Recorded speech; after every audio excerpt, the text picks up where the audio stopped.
I might have trouble here later, I can tell. This general election campaign thus far has been dominated by opinion polls and not policy. The media obsess on opinion polls, who's up a couple of pips, who's down a couple of pips. And we try not to talk too much about these things. But you know what? I will talk about this. Last night at 5 o'clock, the latest MRP poll came out.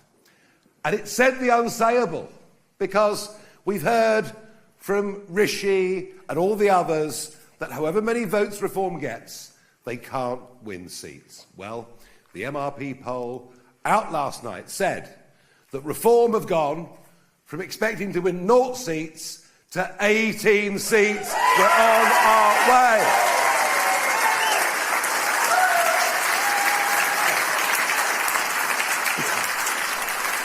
As I say, it's an opinion poll. We won't obsess about it. But it does show, and I feel this, something is happening out there. We have worried. They're scared. No, I can't say that.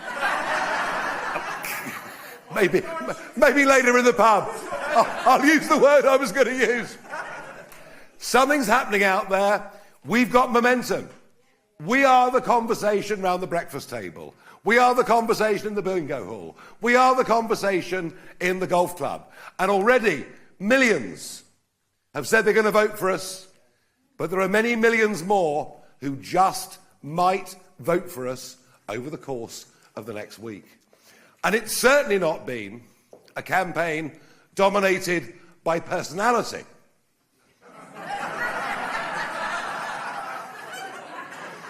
The leader, I'm coming to that bit, shut it. The leader of His Majesty's loyal opposition, Sir Keir.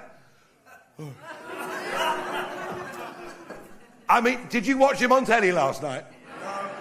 Looking like a frightened rabbit, unable to answer a question straight. No one knows who he is, what he stands for. He says he comes from a humble origin, but his uncle owned a castle just down the road from him in Surrey. The story of his father being a humble toolmaker will be exposed also in the next few days. He flips and he flops, and he is absolutely as dull as ditch water, no question.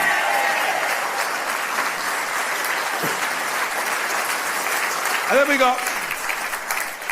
then we've got Rishi, so energetic, like a teenager who's gone to meet the prospective parents-in-law, trying to do his best and be his best and to be oh so sincere, but coming out with more spin and more dishonesty than any politician since Tony Blair, in my opinion.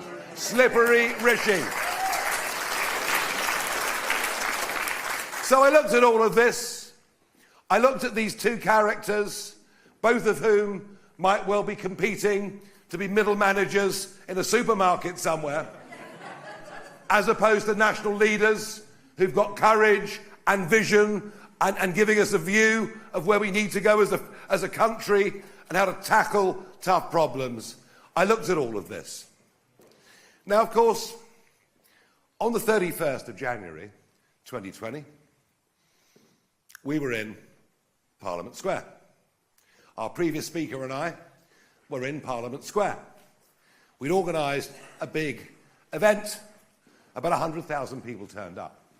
And it was my honour, as 11 o'clock approached, to do the countdown. 10, 9, 8, 7, 6, 5, 4, 3, 2, 1, boom! And for me, it was the end of a 25-year journey. For 25 years, from very, very little acorns, I campaigned for us to leave the European Union. And I did it because I believed that the best people to govern Britain were the British people themselves in their own sovereign country.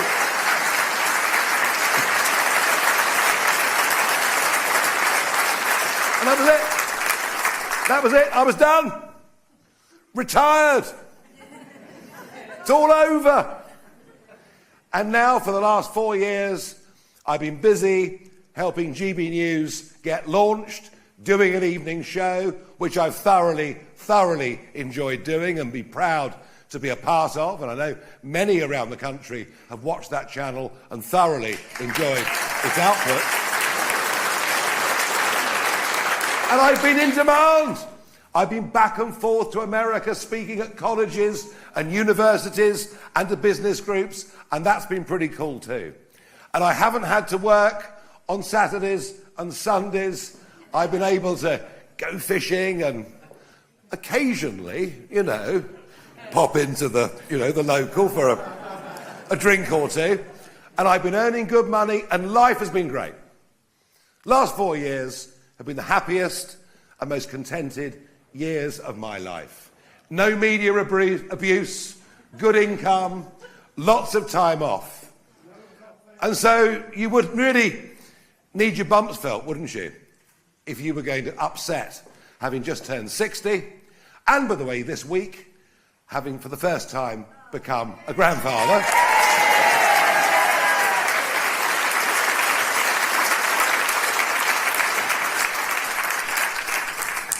And yet, I've decided to give it all up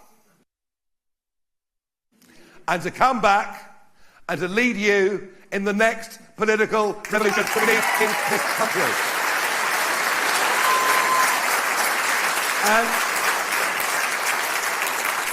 we need it because Britain is broken. What works? We've all grown up with an NHS that worked, where we could get GP appointments, and in the dim and distant past, you could even go and visit a dentist. Nothing works. Our public services are failing. Our tax burden is the highest it's been since 1948, in the shadow of World War II. Law and order on our streets is declining very, very rapidly. I was just talking to the manager of one of the hotels in town, who told me when she finishes her shift at 9 or 10 o'clock at night, she's frightened to walk to her car. And that's in Boston, Lincolnshire. Let alone the inner cities. Our country is in decline. We are in economic decline. We are in social decline. But we're also, folks, I think, in a sense of moral decline. What do I mean? What do I mean by that? We've forgotten the underpinning... No, your chance will come later, I promise you when I'm done. When I say moral decline, what I mean is this. We've completely forgotten that what underpins everything that was built, fought for, and defended in this country was the basic principle that we are built on Judeo-Christian principles. That underpins everything in our country.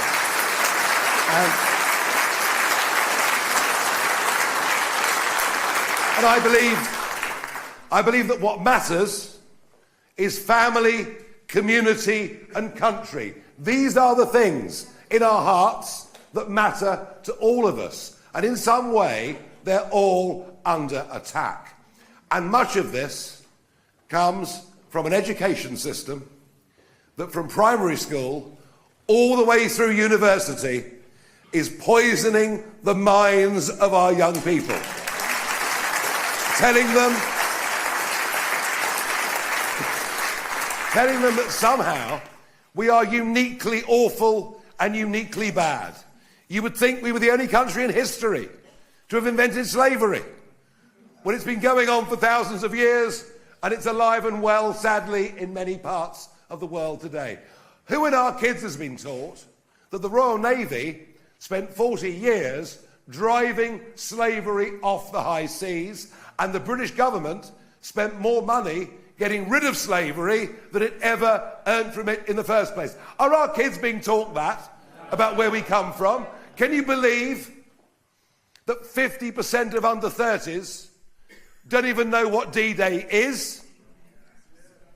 Talking of D-Day, I was really honoured to be there. I'd helped with a fundraising campaign to raise £100,000, and we sent 17 World War II veterans back on the 6th of June to Normandy.